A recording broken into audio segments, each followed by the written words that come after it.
నమస్తే. So, physiotherapist మనతో పాటున్నారు సూర్య సాయి అఖిల్. ఆయనతో మాట్లాడదాం. ఎందుకంటే ఇందులో అసలు ఫిజియోథెరపీ వల్ల ప్రయోజనాలు ఏమున్నాయి అనేది మనకు వివరిస్తారు ఆయన. నమస్తే సార్. నమస్తే. సార్, ఇందులో మోచేయి నొప్పులు అని చెప్పేసి అంటారు. అవి ఎన్ని రకాలుగా ఉంటాయి? ఎలాంటి థెరపీ ఉంటుంది దానికి? ఇప్పుడు మోచేతి నొప్పి అంటే మేడం దీంట్లో మనము ఎపికాండైలైటిస్ అంటాం. అంటే ఇప్పుడు ఈ భాగంలో మనకి ఇటుపక్క చూసుకుంటే టచ్ చేస్తుంటే మనకి బోనీ ప్రామినెన్స్ తెలుస్తూ ఉంటాయి. అయితే గోల్ఫర్స్ ఎల్బో అని ఒకటి ఉంటుంది. గోల్ఫ్ ఆడే వాళ్ళకి ఎక్కువగా చూస్తాము. అట్ ద సేమ్ టైమ్ మనకి ఈ గోల్ఫ్ ఆడేది ఎప్పుడైతే ఈ ఈ యాక్టివిటీ ఎక్కువ ఉంటుందో ఈ యాక్టివిటీ వల్ల ఏమవుతుందంటే ఓవర్ యూజ్ ఆఫ్ మజిల్. అంటే ఇప్పుడు మనకి నేను అదే అంటాను, మీడియల్ లేటరల్ అని అనుకోండి. మీడియల్ అంటే ఈ భాగము, లేటరల్ అంటే ఈ భాగం అనుకోండి. ఏ భాగంలో నొప్పి ఉంటే ఒకలాగా ఉంటుంది, ఈ భాగంలో నొప్పి ఉంటే ఒకలాగా ఉంటుంది. సో ఎప్పుడు కూడా ఇది ఎందుకు వస్తుంది అంటే ఓవర్ యూసేజ్. అంటే ఇప్పుడు షటిల్ ఆడే వాళ్ళు ఉన్నారనుకోండి, ఎగ్జాంపుల్ షటిలర్స్కి ఎక్కువ పెయిన్ అనేది ఈ భాగంలో ఉంటుంది. ఎందుకంటే ఆడేది ఇలా ఆడతారు.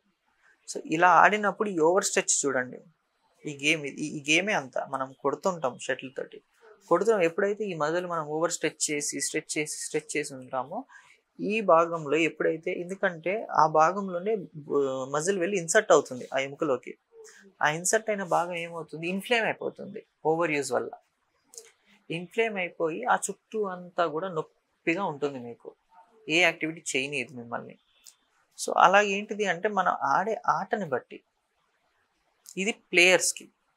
నార్మల్గా ఇంట్లో మనం ఉన్నాము, ఇంట్లో ఏదైనా యాక్టివిటీ చేస్తున్నాం అనుకోండి, ఇంట్లో మనం చేసే హౌస్ హోల్డ్ యాక్టివిటీస్కి కూడా ఓవర్ యూసేజ్ వల్ల కూడా పెయిన్ వస్తుంది.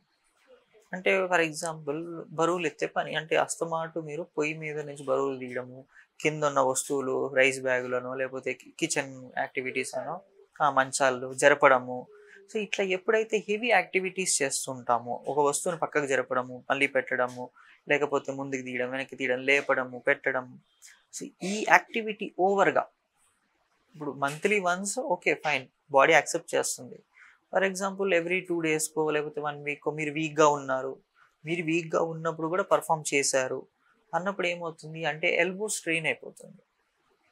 ఈ ఎల్బో ఎప్పుడైతే స్ట్రెయిన్ అవుతుందో అప్పుడు మనకి ఈ ఎపికాండైలైటిస్ అనేది మనం చూస్తూ ఉంటాం. అంటే ఇన్ఫ్లమేషన్ ఆఫ్ ది జాయింట్. ఏ ఏరియాలో అయితే ఇన్ఫ్లేమ్ అవుతుందో ఆ ఏరియాని మళ్ళీ మనం ఏం చేయాలి, అల్ట్రాసౌండ్ అనే మెషినరీ తోటి ఆ చుట్టూ ఉండే ఇన్ఫ్లమేషన్ తగ్గించాలి. ఓకే. సో ఆ మెషిన్ తోటి మనం ఆ ఇన్ఫ్లమేషన్ తగ్గించి దానికి మళ్ళీ మనం యాక్టివిటీ చేసేటప్పుడు ఒక బ్రేస్ వేసి ప్రివెంట్ చేస్తాం అన్నమాట. నార్మల్గా మోస్ట్ ఆఫ్ ది ప్లేయర్స్ చూడండి, మీరు ఇక్కడ పట్టి ఉంటుంది స్ట్రాంగ్గా పట్టుకొని. ఎందుకు అంటే ఆ మజిల్స్ అనేవి ఓవర్ యూజ్ అయిపోయి ఓవర్గా స్ట్రెయిన్ అయిపోకుండా ఉండడం కోసం దాన్ని నొక్కి పెడతారు అన్నమాట. ఓహో! అందుకోసం వేసుకునేది వాళ్ళు. ఓకే. అంటే పిక్కల దగ్గర కూడా వేసుకుంటారు. మోకాళ్ళ దగ్గర. అంతేనండి, అది కూడా అంతే. అది ఎందుకు అంటే ఇప్పుడు మీరు మోకాళ్ళలో కండరాలు ఉంటాయి కదా, మోకాళ్ళ కండరాలు కూడా స్ట్రెయిన్ అయిపోతాయి. సో స్ట్రెయిన్ అయినప్పుడు మళ్ళీ అవి ఇన్ఫ్లేమ్ అయిపోయి మళ్ళీ ఆ మోకాళ్ళంతా కూడా మీకు ఏదో మంటల్లాగా గీసుకుంటున్నట్టు, ఒక రాపిడిలాగా ఒక రకమైన ఫీలింగ్ ఉంటుంది. నేను అనేది హైపర్ యాక్టివిటీ, ఓవర్ యూసేజ్ అయిపోయినప్పుడు తెలుస్తుంది మనకి అది. అందుకోసం అప్పుడు కూడా వేసుకుంటారు.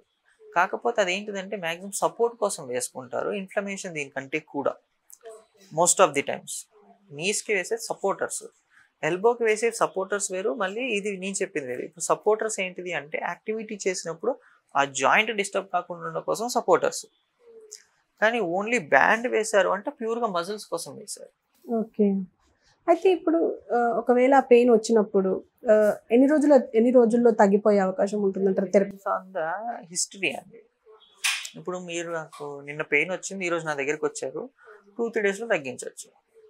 మీకు పెయిన్ వచ్చి 1 వీక్ అవుతుంది, నా దగ్గరికి 1 వీక్ తర్వాత వచ్చారు, సేమ్ 1 వీక్, 1.5 వీక్, 2 వీక్స్ కూడా పట్టచ్చు.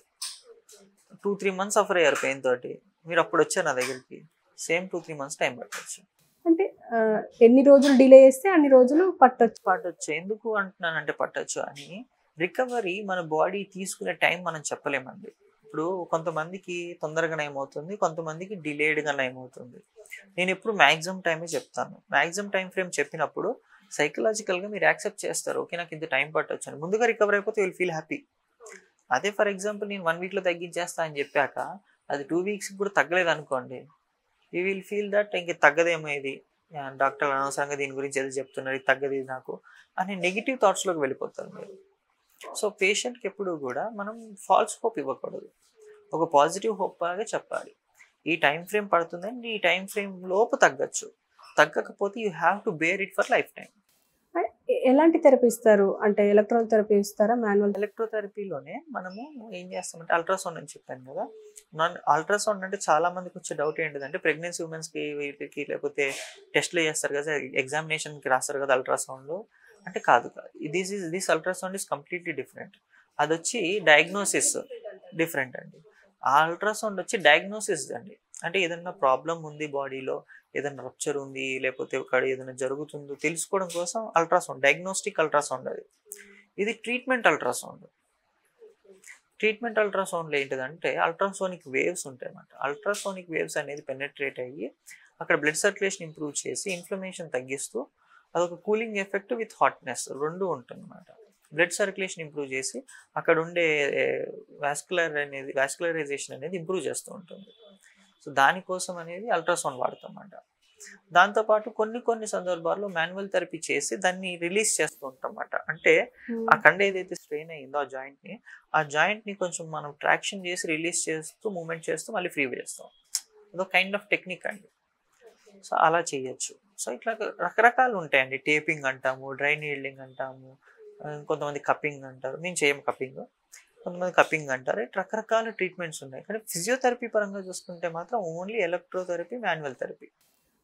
ఎలాంటి థెరపీ ఇస్తారు? అంటే ఎలక్ట్రాల్ థెరపీ ఇస్తారా, మాన్యువల్? ఎలక్ట్రోథెరపీలోనే మనము ఏం చేస్తామంటే అల్ట్రాసౌండ్ అని చెప్పాను కదా, అల్ట్రాసౌండ్ అంటే చాలా మందికి వచ్చే డౌట్ ఏంటిదంటే ప్రెగ్నెన్సీ ఉమెన్స్కి వీటికి లేకపోతే టెస్ట్లు చేస్తారు కదా, ఎగ్జామినేషన్కి రాస్తారు కదా అల్ట్రాసౌండ్, అంటే కాదు కాదు, this ultrasound is completely different.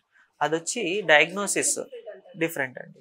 ఆ అల్ట్రాసౌండ్ వచ్చి డయాగ్నోసిస్ అండి, అంటే ఏదైనా ప్రాబ్లం ఉంది బాడీలో, ఏదైనా రప్చర్ ఉంది లేకపోతే ఒక ఏదైనా జరుగుతుందో తెలుసుకోవడం కోసం అల్ట్రాసౌండ్, డయాగ్నోస్టిక్ అల్ట్రాసౌండ్ అది. ఇది ట్రీట్మెంట్ అల్ట్రాసౌండ్.